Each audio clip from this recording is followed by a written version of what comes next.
Assalamualaikum warahmatullahi wabarakatuh. Waalaikumsalam warahmatullahi wabarakatuh. Alhamdulillahirrahmanirrahim. Hari ini saya dapat mempresentasikan aksi nyata modul 1.4, yaitu mengenai diseminasi budaya positif yang ada di lingkungan sekolah SMP Anur, ya. Sehingga nanti bapak-bapak bisa menerapkannya nanti baik itu di kelas ataupun di lingkungan jenengan-jenengan. Itu adalah budaya positif. Kira-kira dari budaya positif ini nanti contohnya seperti apa sih? Ya seperti salam, sapa, kemudian mungkin kalau kita berada di lingkungan pondok pesantren, mungkin kalau ada pengasuh atau keluarga dalam lewat, kita akan sedikit menunduk sungkem seperti itu, gitu. Bapak, ya. Karena kalau di sini bapak-bapak gurunya, ya, seperti itu. Lalu kalau di MI Anur itu ada ibu gurunya, seperti itu. Ibu siapa? Ibu Rara. Kita lanjutkan. Sebelum kita lanjutkan, saya punya ice breaking, ya. Bapak-bapak mungkin bisa minta tolong berdiri sebentar. Bisa berhadapan, Bapak? Bisa berhadapan? Berhadapan-hadapan? Bapak-bapak. Nah, breakingnya. Walaupun aktivitas kita pada hari ini tetap semangat ya, Bapak-bapak, ya. Jadi Bapak, permainan ice breakingnya ada diam, ada tangkap. Yang diam membuat kesepakatan antara dengan yang diam itu tangannya di tengah seperti ini, Bapak. Nah, yang diam. Kemudian yang bergerak itu tangannya melebar gini, Bapak. Kemudian yang diam tadi masukkan ke tengah, di tengahnya. Nah, kayak ini loh, Bapak Yazid sama Bapak Ali Blasmin itu, ya. Paham ya? Nah, kalau saya bilang mendekat, berarti yang tangannya lebar itu mendekat gini, Bapak. Ya, yang menjauh berarti menjauh. Sudah paham ya, Bapak? Yang kalau ketika saya bilang tangkap, jenengan yang tengah itu berusaha untuk menghindar. Nah, menghindar. Yang gini berusaha menangkap. Bisa dipahami, Bapak? Ya, ya. Mendekat, menjauh, mendekat, menjauh, mendekat, tangkap. Oh, ada yang tak? Nggak ada. Kayak lagi ya. Mungkin gantian, bisa gantian ya. Mungkin bisa gantian ya, Bapak. Ya, bisa gantian, Bapak. Gantian. Mendekat, menjauh, mendekat, menjauh, tangkap. Itu. Tepuk tangan dulu dong. Dari situ tadi kira-kira apa yang bapak-bapak bisa pahami dari permainan ini tadi, Bapak? Permainan otak. Ketangkasan. Refleks. Seperti itu. Itu adalah permainan mengenai kita bagaimana salah satunya ketangkasan tadi ya, ketangkasan, refleks, berkonsentrasi, terlebihnya seperti itu, Bapak. Selanjutnya dari SPK kita lanjutkan mengenai kesepakatan forum diseminasi seperti ini. Nah, kesepakatannya kita gunakan seperti apa, Bapak, kira-kira? Apakah nanti setelah contohnya kesepakatan setelah diseminasi nanti ruangannya harus rapi, setuju apa tidak? Kemudian ketika sudah selesai berdiseminasi nanti bisa diterapkan di kelas-kelasnya Bapak masing-masing? Bisa ya, Bapak ya? Bisa. Kesepakatan kita. Kemudian tidak lupa nanti ada beberapa kesepakatan yang seperti kalau misalkan bertanya, Bapak bisa mengajukan tangan seperti itu. Betul nggih, Bapak nggih? Selanjutnya yaitu bagaimana sih kita menjadi seorang guru. Seorang guru itu yang baik harus memiliki kemampuan dalam mewujudkan budaya positif di sekolah. Budaya positif tersebut dapat dijadikan dengan menerapkan konsep-konsep seperti ini. Yang pertama yaitu disiplin positif. Kemudian yang kedua yaitu motivasi perilaku manusia. Kemudian yang ketiga yaitu mengenai keyakinan sekolah atau kelas. Kemudian kebutuhan dasar manusia yang berupa sandang, papan, pangan, seperti itu. Kemudian posisi kontrol restitusi. Bagaimana nanti kita menanggapi anak yang nakal, kemudian harus bagaimana menyikapinya, seperti itu nanti kita berdiskusi bersama. Kemudian ketiga restitusi. Berarti ada 6 materi yang nanti saya akan sampaikan seperti itu.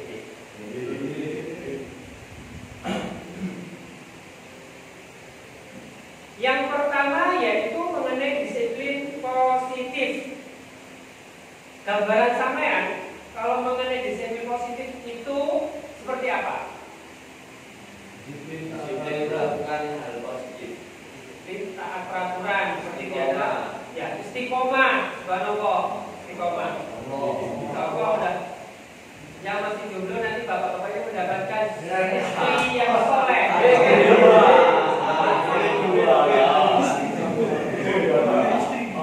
Istrinya jangan sampai lupa ya. Disiplin positif bapak. Yang pertama disiplin positif ini adalah lebih ke arah disiplin diri yang dapat mengontrol diri dalam melakukan segala tindakan. Ketika seperti kita menemui murid yang nuwakal, itu maka kita harus apa? Harus bersabar. Sabarnya harus benar-benar diapakan? Ditahan emosinya, seperti itu. Enggak moro-moro mohon maaf, harus main pukul tangan atau membentak seperti itu. Kemudian proses pendisiplinan ini terhadap tanpa memberikan ancaman. Contoh misalkan Pak, akan nakali atau nduk PB dengan ngarepe apa namanya setik atau karakter gedung Anaji dan gedung Al-Baik seperti itu. Itu kurang baik, itu tidak menerapkan disiplin positif. Melainkan itu memberikan hukuman yang dapat sehingga anak itu akan menjadi takut dan tidak berani menghadapi bapak-bapak lagi. Seperti itu ya. Kemudian bagaimana kita menumbuhkan rasa kesadaran? Setidaknya kalau kita nasihati anaknya itu, kita nasihati, kita tuntun kata, maka dia akan sadar sendiri bahwasannya dia ini loh ternyata melakukan kesalahan. Ini loh saya melanggar peraturan pondok pesantren. Ini loh saya melanggar peraturan sekolah. Jadi sadar dia anaknya. Sehingga dia berusaha untuk menjadi yang lebih baik lagi. Itu adalah contoh dari disiplin positif. Seperti itu, oke. Kemudian 6 karakter dalam profil pelajar Pancasila. Kalau kita di sekolah kita kan profilnya itu SMP An-Nur Bisa, yaitu berakhlakul karimah, inovatif, sahaja, kemudian hanya ajang berprestasi. Seperti itu. Apa ya bapak-bapak ya? Ya, ini ya. Seperti itu kita harus hafal. Itu adalah yang brand yang ada di SMP An-Nur. Tapi kalau kita mengikuti profil pelajar Pancasila yaitu P5, yang pertama yaitu beriman, bertakwa kepada Tuhan Yang Maha Esa dan berakhlak mulia. Saya yakin anak-anak didik kita yang berada di lingkungan pondok pesantren pasti memiliki akhlak yang mulia. Contohnya saja ketika ada pengasuh lewat, mereka selalu berhenti. Apa namanya? Enggak tutup ya, menunduk itu ya. Kemudian kalau murid-murid kita ada di depannya, mereka banyak yang menunduk. Itu adalah contoh bagian dari beriman dan bertakwa dan berperilaku yang baik seperti itu. Kemudian apalagi di pondok pesantren anak-anak itu ngajari ngaji waqiah, kemudian salat malam, kemudian apalagi kegiatan yang menunjang keimanan mereka, memperkuat keimanan mereka. Motivasi dari bapak-bapak yang sangat luar biasa pastinya ada seperti itu. Ya. Kemudian yang kedua yaitu berbina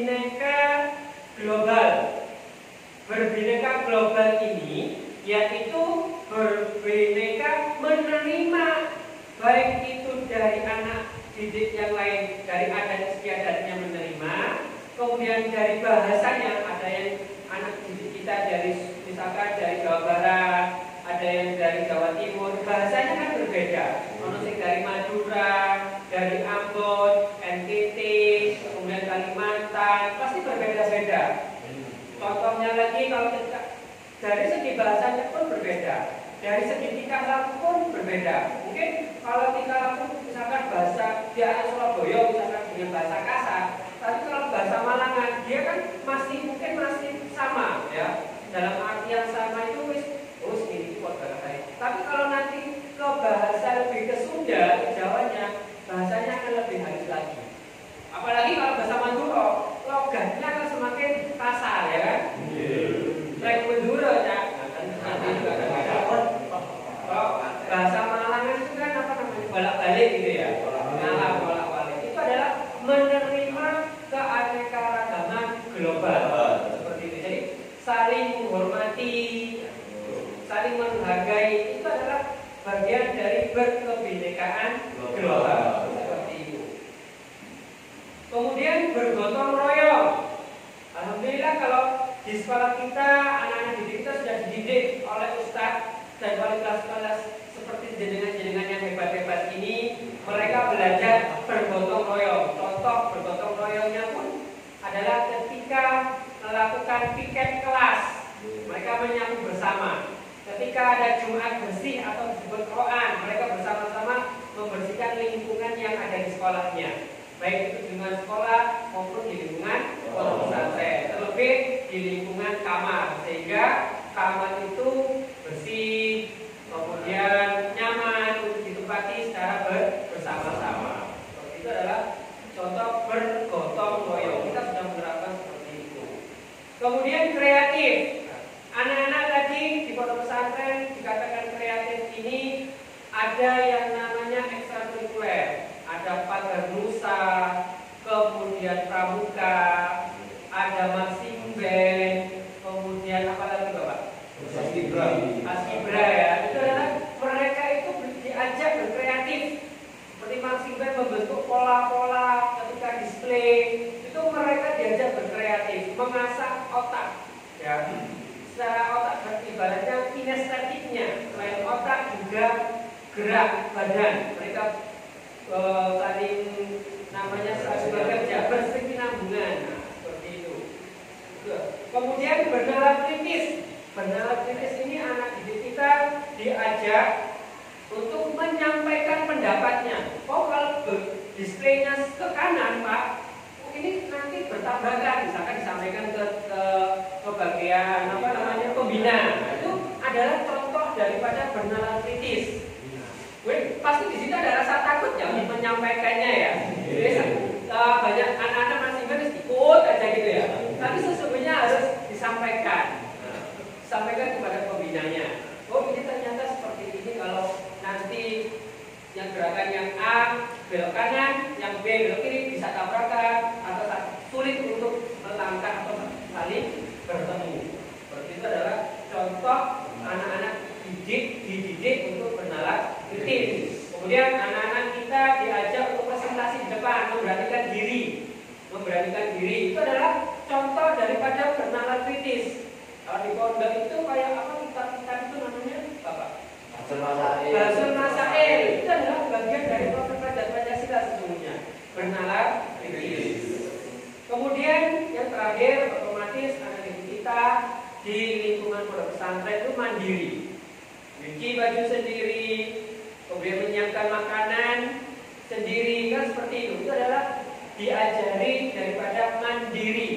Kemudian ketika mereka menyiapkan buku pelajaran, apa yang akan disampaikan atau yang dipelajari hari berikutnya, itu mereka sudah menyiapkan. Itu adalah menunjukkan bersifat mandiri. Seperti itu. Itu adalah 6 karakter dalam profil pelajar Pancasila atau P5. Ini sudah diterapkan hampir di seluruh lembaga pendidikan, baik itu tingkat SD atau MI, SMP atau MTS, Aliyah ataupun SMA. Sampai pun perguruan tinggi pun menerapkan yang namanya kurikulum merdeka. Kemudian selanjutnya yaitu mengenai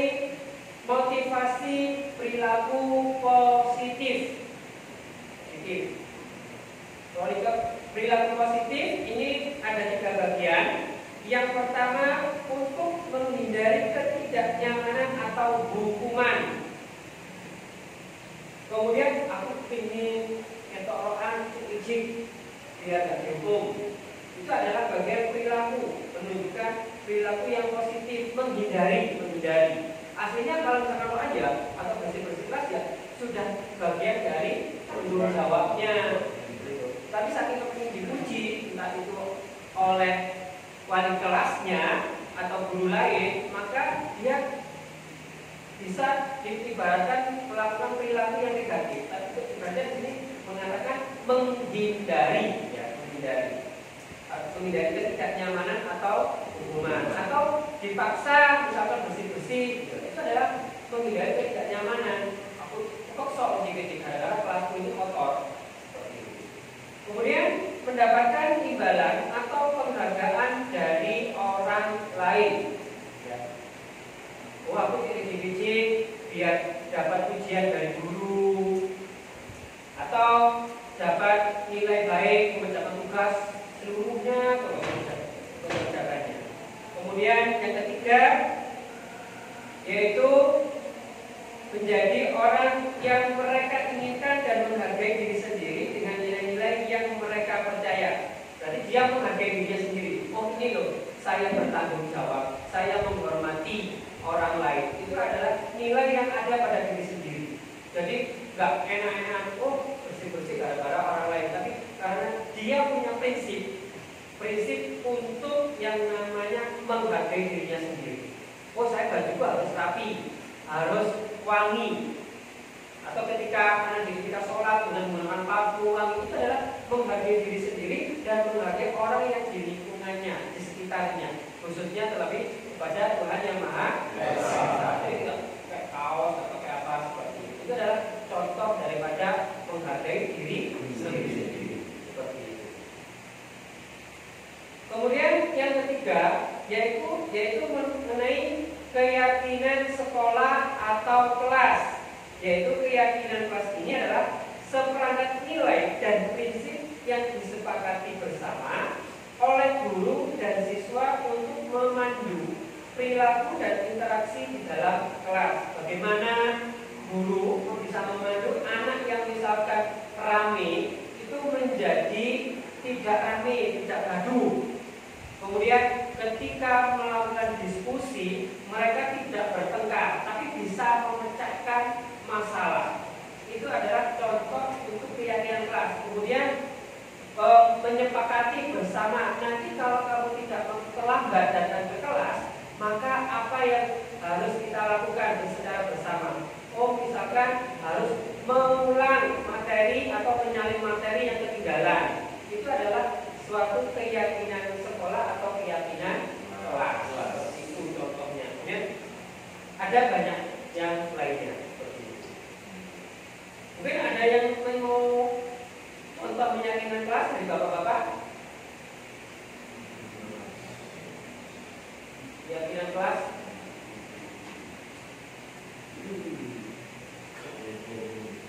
Contohnya lagi gampang ya. Kalau misalkan tidak piket, nanti bersama-sama kita harus bagaimana? Oh, harus yang misalkan si Andi tidak piket, maka kesepakatan itu harus diapakan anak si Andi ini, apakah dukung atau manis nanti kan tidak menghargai atau menghormati anak izin kan seperti itu. Tapi apa yang dilakukan itu menasihati dengan baik. Andi, kenapa kamu tidak tiket? Apakah karena gara-gara di perjalanan sampean atau tidak ada yang mengantarkan ke sekolah atau yang mengantarkan itu masih seharusnya langsung ke sekolah masih mampir-mampir? Itu adalah suatu pertanyaan yang dapat menghargai seseorang ya, bisa menunjukkan keyakinan kelas secara bersama-sama.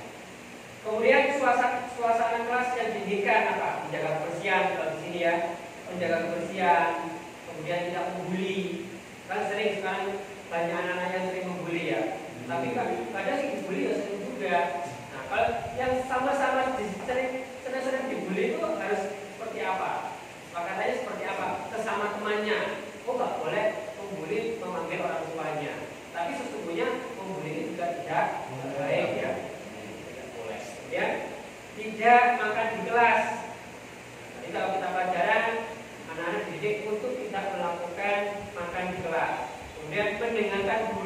ketika menerangkan.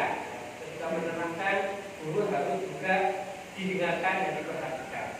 Kemudian tidak boleh terlambat, sesuai dengan kita buat kesepakatan terlambat lebih dari 10 menit. Nah, itu harus bagaimana? Harus menyalin pelajaran yang ketinggalan. Kemudian bisa juga dengan mengulang materi. Kemudian yang dilakukan untuk mewujudkan kelas yang diharapkan seperti apa? Kita membuang sampah pada tempatnya, otomatis kan menjaga kebersihan tadi. Kemudian menghargai teman dengan suasana kelas yang diinginkan tidak membuli. Kemudian makan di jam istirahat. Nah, tadi makan tidak berkata ya. Tadi harus makan di jam istirahat. Kemudian memperhatikan guru, itu bagian daripada mendengarkan guru. Kemudian datang tepat, datang tepat. Kemudian yang terakhir adalah mengenai nilai kebajikan, yaitu menghormati, menghargai, disiplin, dan kebersihan.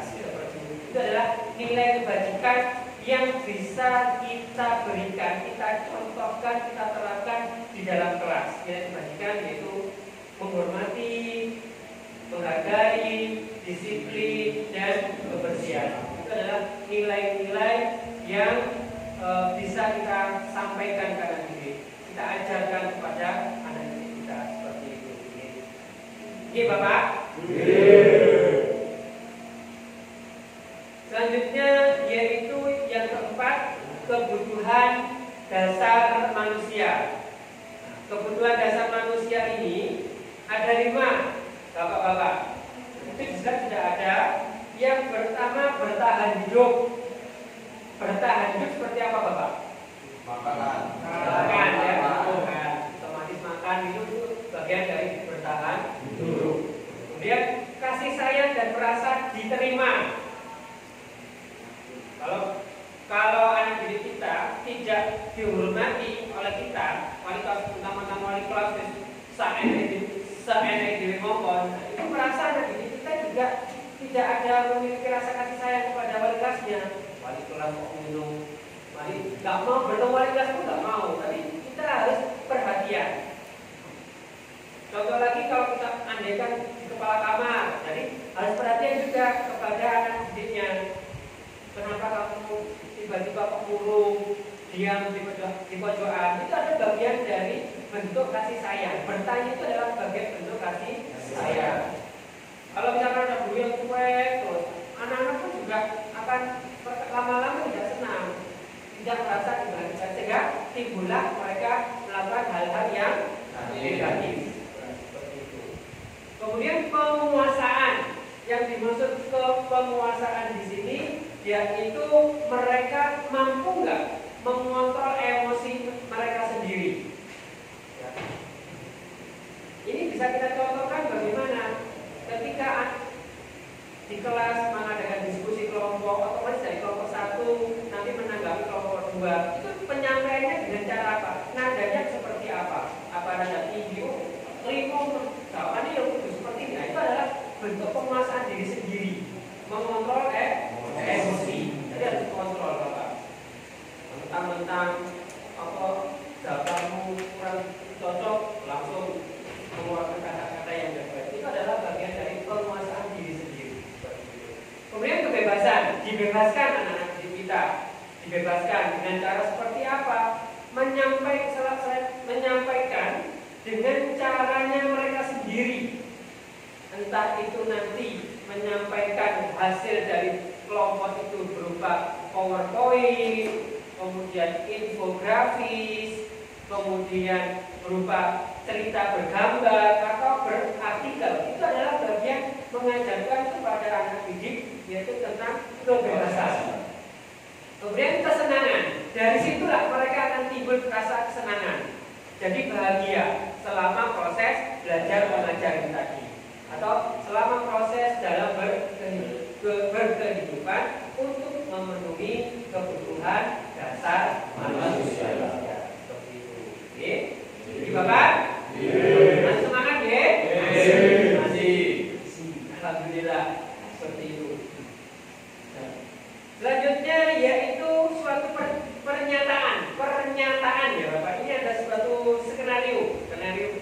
Karena itu, ketika seorang murid melakukan suatu perbuatan yang bertentangan dengan nilai-nilai kebijakan atau melanggar peraturan, hal itu sebenarnya dikarenakan mereka gagal memenuhi kebutuhan dasar mereka.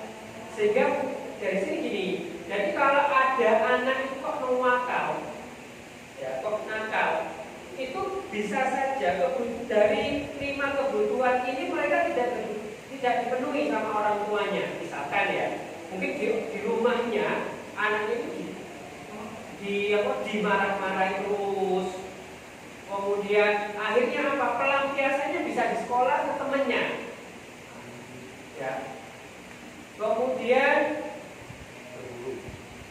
Kemudian sama temennya dibully terus ya, sehingga apa, mereka tertekan batinnya. Akhirnya ketika menemukan teman yang anaknya itu terima, kemudian dilampiaskan kepada anaknya itu seperti itu.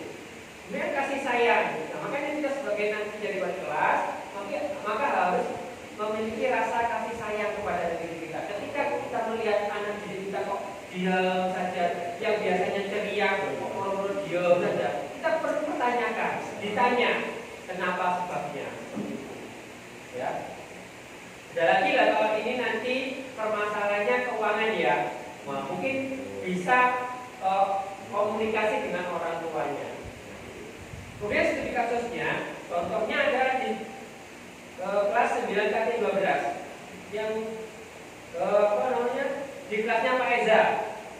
Ketika ada anak yang sedang bingung menghadapi ulah salah satu murid di kelasnya yang namanya Sinta, beberapa anak telah mengeluhkan Sinta yang sering meminta bekal makan siang mereka dengan paksa. Jika Anda menghadapi situasi seperti Bapak Eza, apa yang Anda lakukan? Jadi si Sinta ini ngerebut makan bekalnya temannya. Terus apa yang kira-kira yang kita lakukan? Menasihati, memberi ya. Menasihati, memberi apa lagi? Memberi kebutuhan hidup. Memanggil orang tuanya bisa apa lagi Bapak? Memberi perilaku yang pantas. Seperti itu yang bisa kita lakukan ya. Seperti itu. Jadi jangan kalau dimarahi Sinta mana, tidak boleh seperti itu. Bertanya kepada Sinta, menyampaikan. Nah, alasan Sinta bisa kita analisis. Yang pertama, yaitu karena ia lapar dan orang tuanya tidak membawa bekal siang. Karena mungkin orang tuanya sibuk. Ini alasannya Sinta. Kemungkinannya. Kemudian maka kebutuhan dasar yang sedang berusaha dipenuhi oleh Sinta adalah kebutuhan bertahan hidup. Jadi kemungkinan besar seperti itu. Jadi kita menjadi seorang guru nggak boleh langsung menjudge Sinta gara-gara berebut makanan karena apa? Kita harus analisis. Analisisnya dengan cara apa? Bertanya-tanya. Nah, ini yang pertama, alasan Sinta yang pertama. Kemudian alasan Sinta yang kedua, dia merasa senang temannya jadi memperhatikan dia. Dia merasa ingin diperhatikan. Lapar.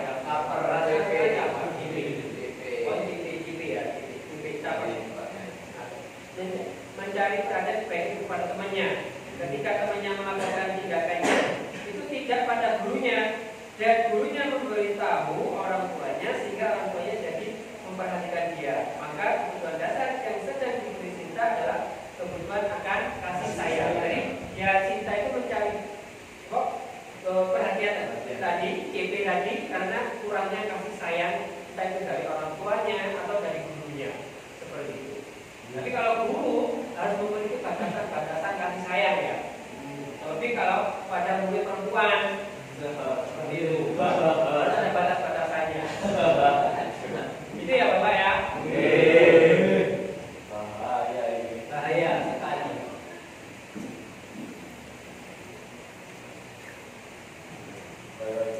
Kemudian alasan ketiga Sinta mungkin karena temannya jadi takut dengan dia dan menuruti keinginannya. Maka sebetulnya Sinta sedang berusaha memenuhi kebutuhan dasar akan kekuasaannya. Ibaratnya dia menakut-nakuti temannya. Menakut-nakuti temannya biar merasa dia itu berkuasa, ngerajani. Berarti obeng gitu ya Bapak. Itu kira-kira baik apa enggak? Sangat tidak baik. Negatif ya. Negatif.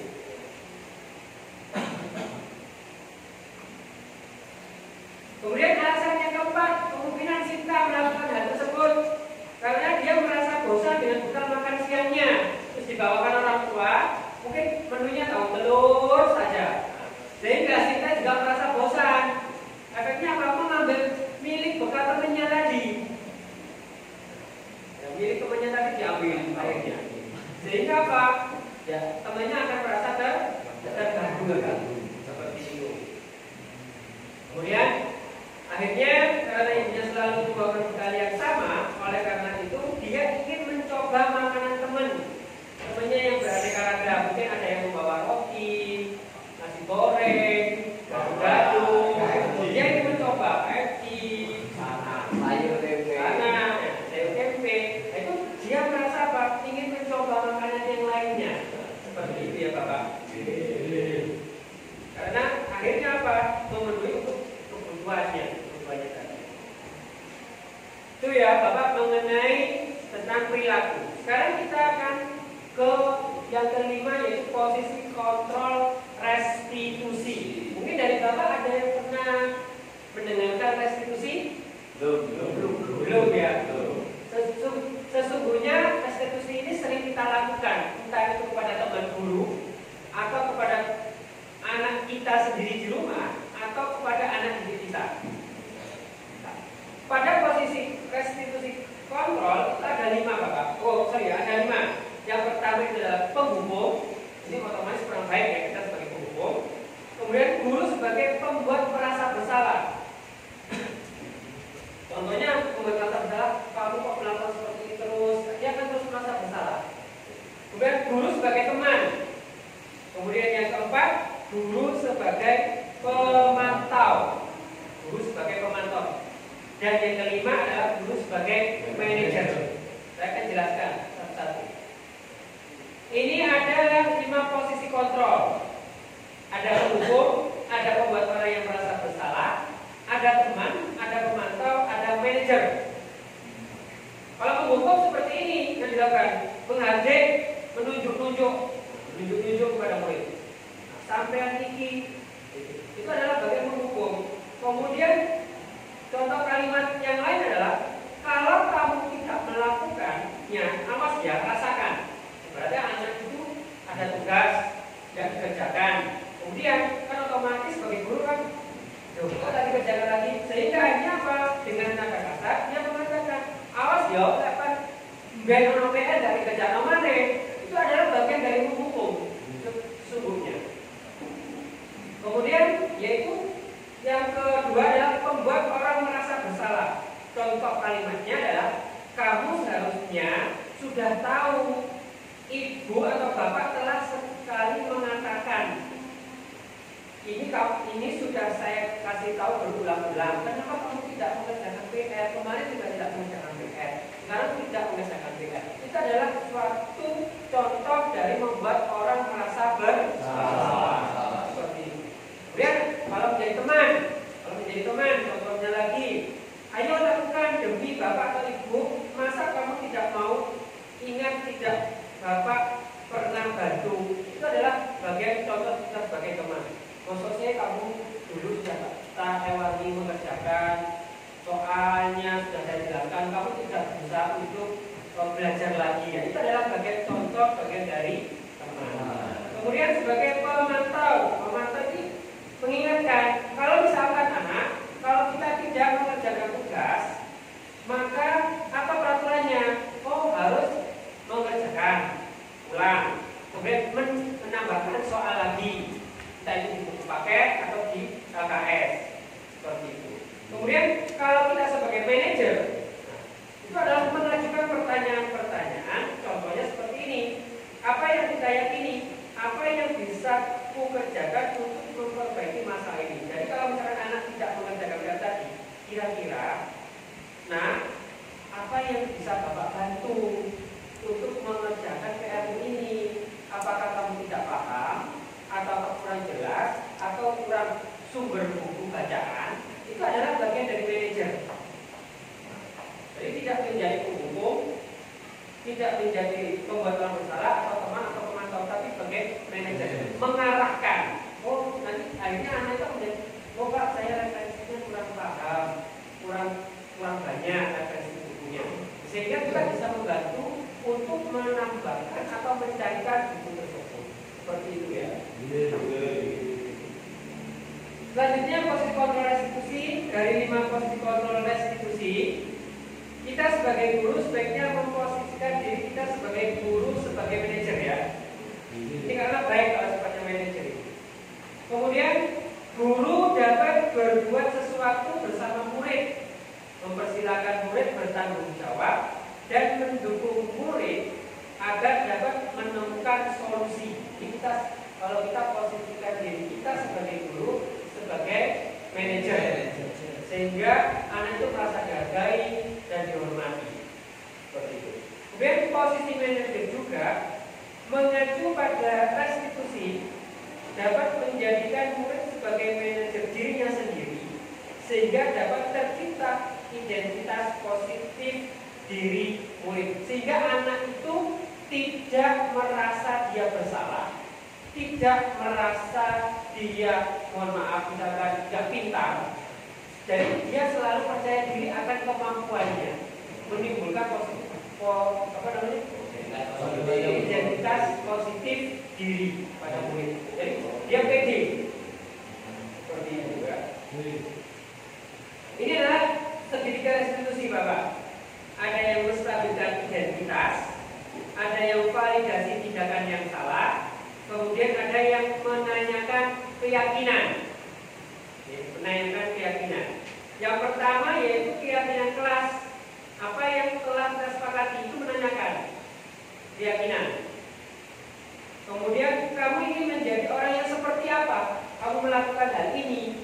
Kamu tadi kalau misalkan tidak mengerjakan terus-menerus, kira-kira kamu akan menjadi seperti apa? Itu adalah bagian menanyakan keyakinan. Kemudian yaitu menstabilkan identitas. Yaitu setiap orang pasti pernah melakukan kesalahan. Bapak dulu, contohnya ya, Bapak dulu juga itu tidak pernah mengerjakan PR, tapi berusaha belajar dan bertanya kepada teman, kepada guru. Itu adalah contoh sebagai menstabilkan identitas, sehingga dia merasa tidak mohon maaf ya, rendah, tidak pede. Kemudian apa-apa yang kita sudah tanyakan tadi itu bagian dari validasi. Menanyakan tadi adalah bagian dari validasi, benar atau tidaknya, seperti itu.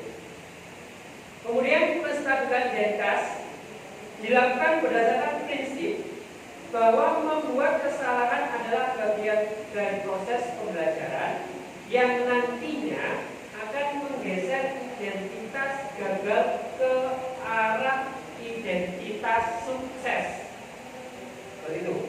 Adapun meyakinkan si anak dengan kalimat-kalimat ini, berbuat salah itu tidak apa-apa, tapi kita harus belajar untuk memperbaiki ya. Kita tambah seperti itu ya. Tidak ada manusia yang sempurna. Ini menstabilkan anak ya. Saya juga pernah melakukan kesalahan seperti itu. Ini adalah bagian kalimat-kalimat yang anak itu tidak merasa terus bersalah ya. Kemudian kita bisa menyelesaikan ini. Kemudian Bapak atau Ibu tidak tertarik mencari siapa yang salah, tapi Bapak atau Ibu ingin mencari solusi dari permasalahan ini. Kemudian kamu berhak merasa begitu. Kemudian apakah kamu sedang menjadi teman yang baik buat dirimu sendiri? Seperti itu ya. Kemudian validasinya atau tindakan yang salah ini dilakukan berdasarkan prinsip bahwa setiap perilaku berupa memenuhi suatu kebutuhan tertentu, sehingga guru atau orang tua akan bergeser dari pemikiran stimulus respon menjadi proaktif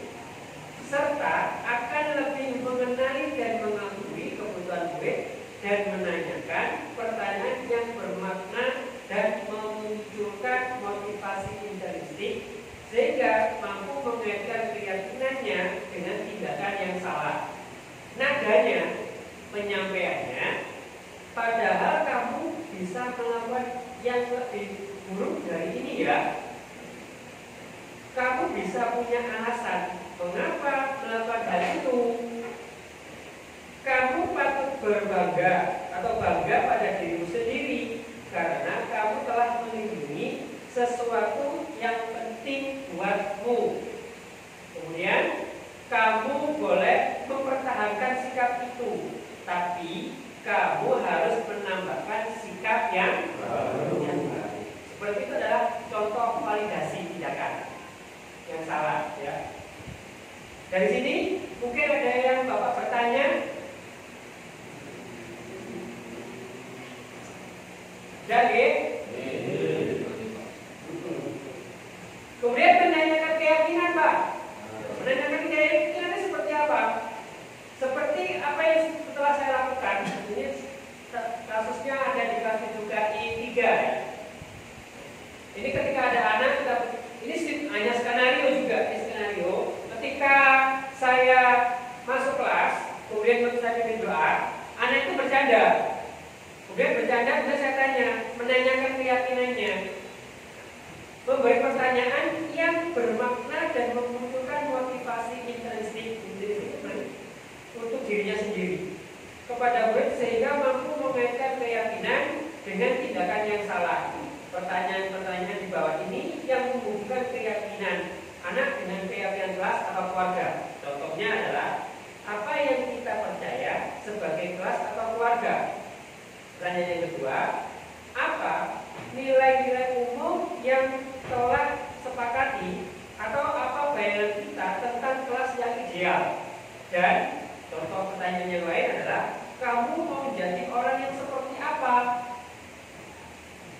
Kamu terus bertahan di kelas, kamu ingin menjadi seperti apa sih kira-kira? Kira-kira kamu sudah yakin nggak atau percaya nggak ini nanti keluargamu menerima kelakuan ini baik atau tidak? Itu adalah contoh untuk menanyakan keyakinan. Seperti itu, oke? Kemudian dari situ tadi itu adalah semuanya tadi dari 6 pembahasan yang saya telah sampaikan tadi. Itu adalah seorang guru yang baik harus memiliki kemampuan dalam mewujudkan budaya positif di sekolah. Budaya positif tersebut dapat dijadikan dengan menerapkan konsep-konsep yang telah saya sampaikan tadi di slide, yaitu yang pertama yaitu disiplin positif itu sendiri, kemudian motivasi perilaku manusia, kemudian meyakinkan kelas, keyakinan kelas adalah kesepakatan ya, kesepakatan kelas, kemudian kebutuhan dasar manusia seperti tadi saya tempat tinggal tadi, kemudian posisi kontrol restitusi kita sebagai apa? Sebagai teman atau sebagai pemantau manajemen atau sebagai posisi penghukum. Dan yang terakhir yaitu mengenai materi segitiga restitusi, yaitu kita harus memvalidasinya, kemudian menanyakan, menimbulkan keyakinan kepada anak didik. Itu adalah kalau kita ingin menjadi seorang guru atau ustadz yang baik untuk anak didik kita. Apakah kita ingin menjadi seorang guru yang biasa atau guru yang memberi inspirasi seperti itu, atau kita sebagai teman rekan guru sejawat, apakah kita hanya sebagai untuk teman biasa atau teman yang berkesan kepada teman kita dengan memberi contoh atau meneladani hal-hal yang baik atau menyampaikan hal-hal yang baik atau berperilaku yang baik. Seperti itu Bapak atas presentasinya hari ini, mudah-mudahan bermanfaat. Kemudian apa yang saya sampaikan tadi apabila ada yang kurang, saya mohon maaf yang sebesar-besarnya. Kemudian selanjutnya yaitu mengenai sesi tanya jawab seperti itu. Pak Pius, Pak. 5. Stop. Ya. Pak, mau bertanya, Ya, silakan Pak. apakah bisa mencontohkan kalimat tentang validasi tindakan yang salah? Oh ya. Terima kasih Bapak. Saya kasih tepuk tangan dong untuk Bapak Atta. Seperti itu Bapak Atta ya. Kalimat validasinya yang bisa saya contohkan, contohnya adalah kalimat kamu pasti punya alasan mengapa melakukan hal itu. Itu contoh kalimat tindakan validasi. Kemudian yang kedua, kamu boleh mempertahankan sikap itu, tapi kamu harus menambahkan sikap yang baru. Seperti itu contoh-contoh kalimat dari validasi tindakan yang salah. Ada lagi juga seperti ini ya Bapak Atta. Kalimatnya, padahal kamu bisa melakukan yang lebih buruk dari ini ya. Itu adalah contoh untuk memvalidasi tindakan. Misalkan dia suka tidur di kelas, mungkin bisa dari kata padahal kamu bisa melakukan hal yang lebih buruk dari ini, bisa-bisa dia tidak berangkat sekolah atau tidak sekolah 1 minggu atau 1 bulan. Seperti itu Bapak Atta. Gimana Bapak Atta? Bapak Atta?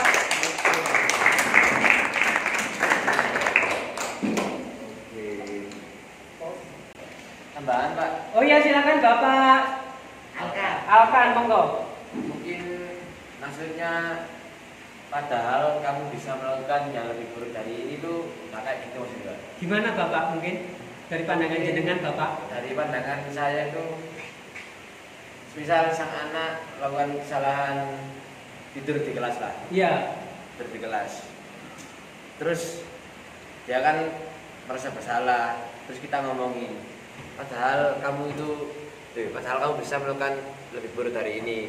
Maksudnya itu anaknya itu bisa bahkan ketinggalan sampai jam putri datang gitu loh Pak. Oh gitu ya. Iya. Harusnya itu bukan kalimat cemooh, itu kalimat buat ngaapin, buat biar si anaknya ini nggak merasa bersalah. Ya. Seperti itu Bapak. Ya. Ya terima kasih Bapak atas penjelasannya. Itu baru bakat saya ya Bapak. Bapak luar biasa Bapak ini ya. Seperti itu. Mungkin ada yang mau menambahkan? Sudah cukup? Oke. Mau bertanya, Ya silakan Bapak. bisa nggak Pak mencontohkan kalimat manajer menghargai diri sendiri? Oh iya Bapak, terima kasih atas pertanyaannya Bapak ya. Tepuk tangan dulu untuk Bapak. Pertanyaannya sangat luar biasa, sangat bagus ya. Contoh kalimat manajer untuk menghargai diri sendiri itu bisa kita contohkan seperti ini. Bagaimana cara saya bisa memperbaiki keadaan. Kemudian bisa juga kalimat, maksudnya memperbaiki keadaan itu, anak itu yang awalnya tidak mau melakukan, misalkan datangnya terlambat tadi, sehingga dari kalimat kenapa sih kamu kok sering terlambat? Oh karena apa? Karena ban sepeda motor ayah saya bocor. Kemudian bisa kita tambahi, bisa nggak ketika ayahmu tadi berangkat sepeda motornya bocor di jalan, sampean menghubungi keluarga lain untuk menjemputnya. Itu adalah pertanyaan untuk manajer. Dia anaknya nanti menjawab, oh tidak bisa Pak, karena di rumah itu semuanya orangnya sudah bekerja di kantor, ibu sudah berangkat ke pasar, kemudian Pak B sudah berangkat juga ke kantor. Itu adalah menunjukkan keadaan kita sebagai manajer. Jadi gak menyalahkan itu. Jadi guru itu juga memahami, jawabnya pun atau umpan baliknya pun, oh iya kalau begitu besok-besok kalau misalkan ada kejadian seperti ini, kamu harus memiliki nomor kontak temenmu atau orang tua temenmu yang jalannya searah. Nah, jadi sampean bisa berangkat bersama atau nunut lah istilahnya seperti itu. Jadi ayahmu tetap memperbaiki sepeda motornya yang bocor, kamu bisa berangkat sekolah tepat waktu dengan menunut atau bareng bersama orang tua temanmu tadi. Itu contoh dari manajer. Jadi selesai permasalahannya. Seperti itu nih Bapak. Mungkin sebelum kita akhiri diseminasi budaya positif hari ini, mungkin dari Bapak ada yang ingin menyampaikan umpan balik positifnya, monggo. Ya, silakan Bapak. Mungkin untuk pertemuan yang telah berjalan ini ada kesan dari saya. Nah, ini ada dari kegiatan diseminasi budaya tersebut, ini sangat bermanfaat dan memberikan pemahaman yang lebih baik tentang pentingnya menciptakan lingkungan belajar yang positif. Nah, setelah itu ada materi yang disampaikan ini sangat relevan dan menarik mungkin untuk guru-guru, serta disampaikan dengan cara yang mudah dipahami. Dan selanjutnya ada juga antusiasme. Jadi antusiasme para peserta ini sangat tinggi, menunjukkan adanya keinginan untuk menerapkan budaya positif di lingkungan sekolah. Mungkin cukup dari saya. Keterangannya dari umpan baliknya dari Bapak Abista tadi ya. Mungkin kita menyampaikan bagaimana kegiatan diseminasi hari ini bisa menyenangkan, kemudian antusiasme gitu Bapak Abista ya. Terima kasih untuk Bapak semuanya. Dari saya sebagai pemateri mengenai budaya positif dalam diseminasi pada tanggal 23 Agustus ini, mudah-mudahan apa yang saya sampaikan tadi bermanfaat untuk kita semua untuk mendidik anak murid kita. Apabila ada yang kurang atau ada yang salah kata, salah ucap, saya mohon maaf yang sebesar-besarnya. Dimaafkan ya Bapak? Alhamdulillah, luar biasa. Sekian dari saya. Assalamualaikum warahmatullahi wabarakatuh. Waalaikumsalam.